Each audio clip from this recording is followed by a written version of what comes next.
Assalamualaikum warahmatullahi wabarakatuh. Nama saya Makfira Damela Fitri dari kelas R1C. Yang terhormat Bapak Ahmad Haris selaku dosen agama saya dan teman-teman saya yang saya cintai. Di sini saya ingin menjelaskan sedikit tentang HAM dan demokrasi. Menurut Abu A'la Al-Maududi, HAM adalah hak kodrati yang dianugerahkan oleh Allah Subhanahu wa Ta'ala kepada manusia yang tidak dapat dicabut atau dikurangi oleh kekuasaan atau badan hukum. Sedangkan demokrasi dalam Islam ialah sistem yang mengukuhkan konsep-konsep Islami yang sudah berakar, yaitu musyawarah atau syuro, persetujuan atau ijma, dan penilaian interpretatif yang mandiri atau ijtihad. Adapun sejarah perkembangan HAM dan demokrasi dalam Islam.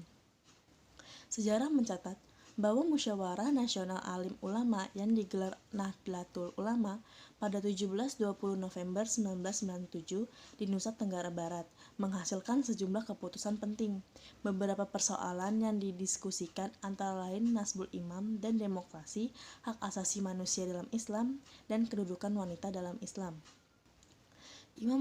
Imam Al-Ghazali menyebutnya maqasidush syariah atau pokok-pokok yang menjadi tujuan sumber syariat Islam. Islam merupakan ajaran yang menempatkan individu pada posisi yang sangat tinggi. Bahkan Al-Quran menjamin adanya hak pemuliaan dan pengutamaan individu. Firman Allah Subhanahu wa Ta'ala bersabda, "Dan sesungguhnya telah kami muliakan hak anak-anak Adam, kami angkut mereka di daratan dan di lautan, kami beri mereka rezeki dari yang baik-baik, dan kami lebihkan mereka dengan kelebihan yang sempurna atas kebanyakan makhluk yang telah kami ciptakan." Quran Surah Al-Isra ayat 70. Dengan demikian, individu memiliki hak al-karamah dan hak al-fadilah karena kasih sayang Allah kepada hambanya. Apalagi misi Rasulullah adalah rahmatan lil alamin, di mana kemaslahatan atau kesejahteraan merupakan tawaran untuk seluruh individu dan alam semesta. Elaborasi atau pengejawantahan misi di atas disebut sebagai usul al-khams atau 5 prinsip dasar yang meliputi 1. Hukum HAM dalam Islam din, memberikan jaminan hak kepada umat Islam untuk memelihara agama dan keyakinan atau al-din. Sementara itu, Islam juga menjamin sepenuhnya atas identitas kelompok agama yang bersifat lintas etnis.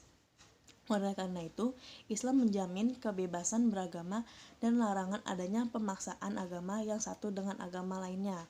Lalu yang kedua, hukum HAM dalam Islam nas wal ird, memberikan jaminan hak atas setiap jiwa atau nyawa individu untuk tumbuh dan berkembang secara layak.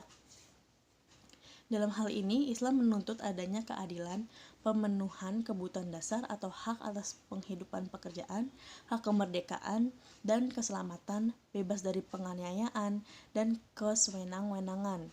Lalu ada hukum HAM dalam Islam akal, adalah adanya suatu jaminan atas kebebasan berekspresi, kebebasan mimbar, kebebasan mengeluarkan opini, melakukan penelitian, dan berbagai aktivitas ilmiah. Dalam hal ini, Islam melarang terjadinya perusakan akal dalam bentuk penyiksaan, penggunaan ekstasi, minuman keras, dan lain-lain.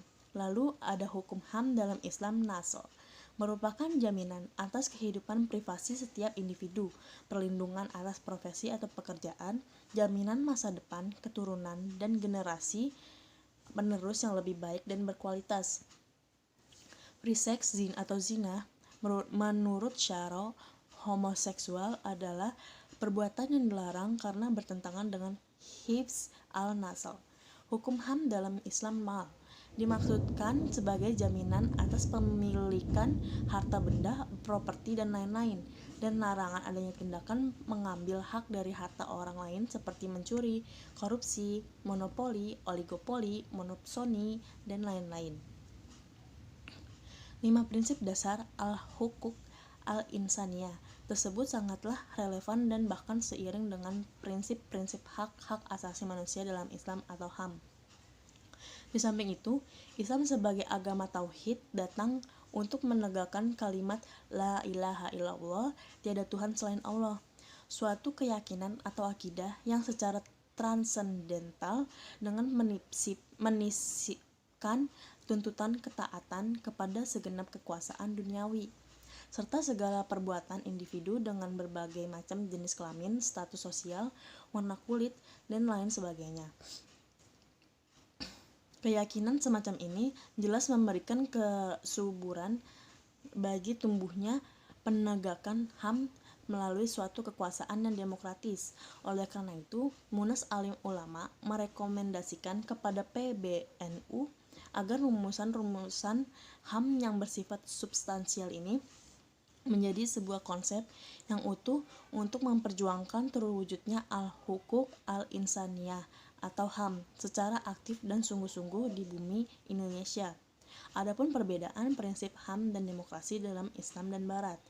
Demokrasi yang telah dijajakan Barat ke negeri Islam itu sesungguhnya adalah sistem kufur.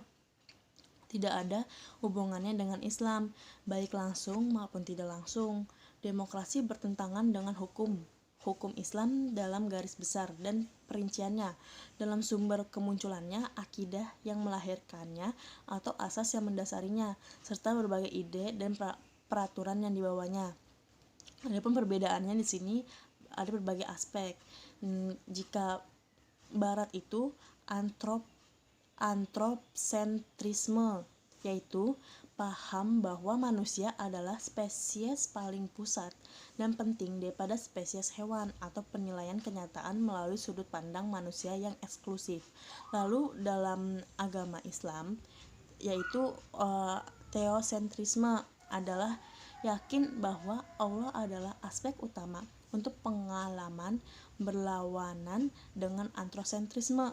Dalam pandangan tersebut, arti dan nilai perbuatan yang dilakukan orang atau lingkungan diatribusikan dengan Allah. Menurut pencetus dan pengusungnya, hukum demokrasi adalah pemerintahan rakyat, dari rakyat, oleh rakyat, dan untuk rakyat. Rakyat pemegang kekuasaan mutlak. Pemilihan ini bertentangan dengan syariat Islam dan akidah Islam. Allah berfirman, menetapkan hukum itu hanyalah hak Allah. Al-An'am ayat 57. Barang siapa yang tidak memutuskan menurut apa yang diturunkan Allah, maka mereka itu adalah orang-orang kafir. Al-Maidah ayat 44.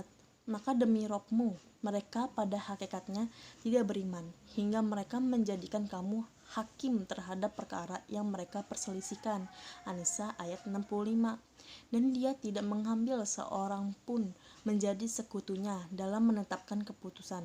Al-Kahfi ayat 26. Sebab hukum demokrasi merupakan undang-undang taghut, padahal kita pemerintah agar mengingkarinya. Padahal kita diperintah agar mengingkarinya, firman-Nya.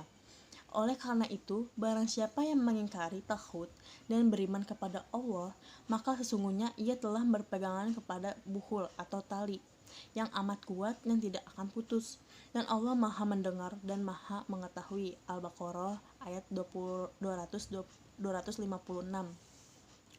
Dan sesungguhnya kami telah mengutus Rasul pada tiap-tiap umat untuk menyerukan, sembahlah Allah saja dan jauhi taghut itu.